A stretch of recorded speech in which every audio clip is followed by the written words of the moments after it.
every day, whether you're going to the gym or the airport, is such an integral part to the stardom today. But is it exhausting, Tamanna? Well, it's exhausting if you don't enjoy it.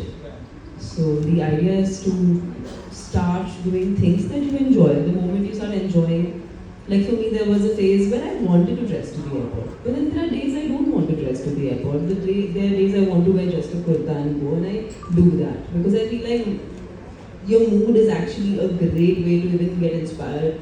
Because I feel like sometimes when you don't have anything in mind, sometimes you come up with something really creative. And I have many a times discovered things when I've been in a lot of constraint. And I feel like creativity comes out of constraint when you don't have the things you need. So I actually use that as a food for whenever I want to dress up. You know, Masaba, you're an actor as well now, and a pretty good one. Both the show Masaba I'm and a work actor as well. what is that like? I mean, do you call the shots on what you wear when you're on screen? Listen, that was really hard not to do, okay? Because I just feel like it was modern love. When Masaba season 1, I remember I was like, should I be saying that cushion shouldn't be that color? Is that my department? No, it's art. And then someone screams art, you know? And then something else happens. And I'm like, wow, there's so many people just to move a cushion or whatever, you know? On the fashion piece, I did not get involved, and that's the only advice that I asked my mother for. I said, you know, is this my business? She said, no, not at all. Stay out of it. Let people do their job, you do your job. On this set, you're an actor. So I did that, and I had a great time. But I remember in season 2, I wanted to upgrade, you know, everything that we did, everything from the lighting to the set, the costume, everything was just a step up, because I don't think that season 1 was 100%, and very openly calling that out. But I remember in season 2 I said, let's just get an upgrade. And we did that, and we had a lot more fun with costumes. So a lot of even the other cast was much better dressed, and I think we learned because this was a new format. On Modern Love, I think that's the first time, and I agree with what Tamanna said, where 50% of the job of an actor is done when you're dressed to the T, you know, for that part. And I remember in Modern Love, I was playing this girl from Thane, and you believe it. And I was supposed to have like one pair of sneakers and like loose jeans and this boy shirt on top. And my hair was in a ponytail. And I was wearing this liner, you know, that very, I call it the mummy liner, you know, it's just like, it's thick and it doesn't do anything for anyone's eyes. You know, I'm into the winged liner situation. And I remember telling the director, I said, this is not me. He said, yeah, exactly, this is not you, you're not playing yourself, you know, you're playing a character.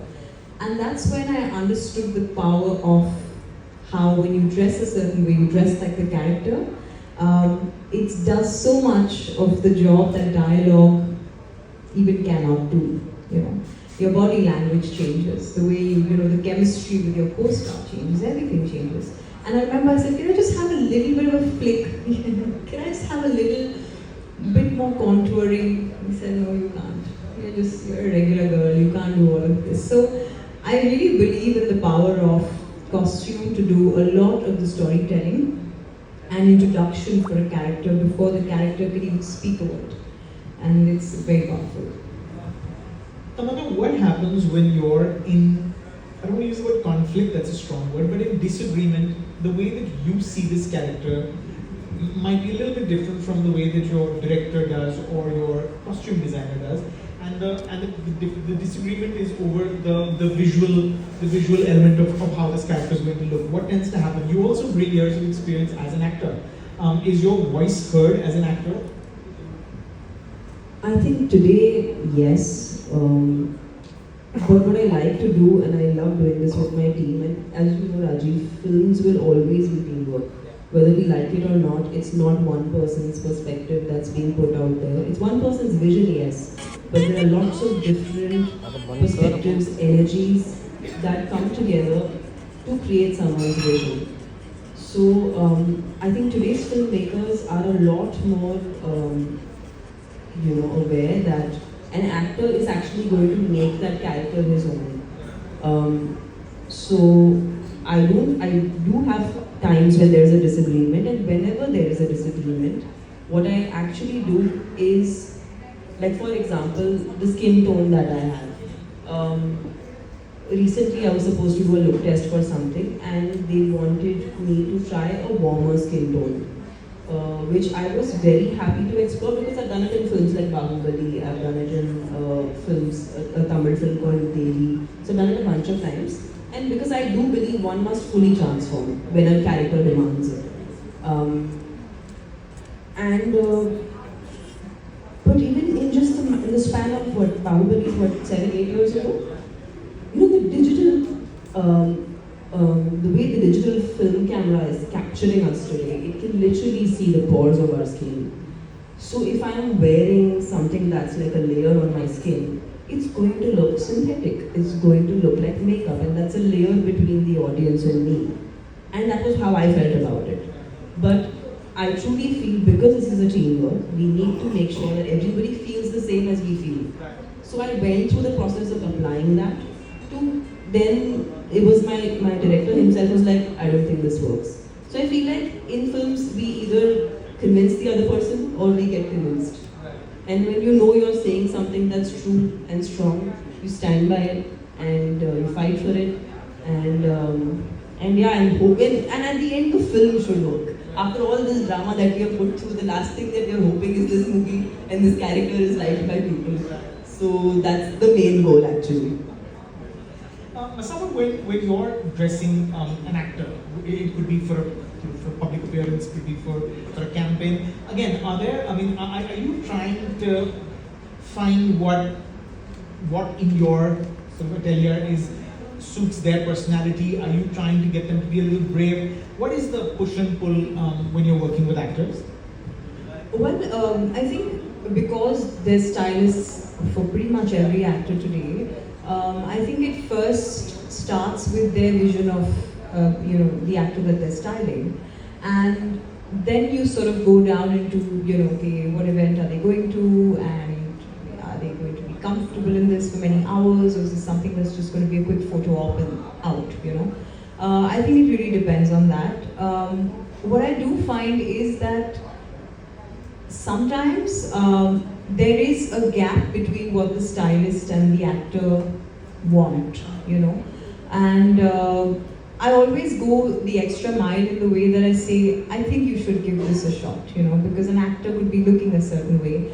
Or sometimes when I'm designing a piece, just recently I was designing something and I just said, this has Alia written all over it. And I just thought of that, and I don't really dress Alia that much. So I think what happens is that you always find pieces that suit a certain personality, but there is that, first there's a stylist assistant, and then there is the stylist, and there's a brief.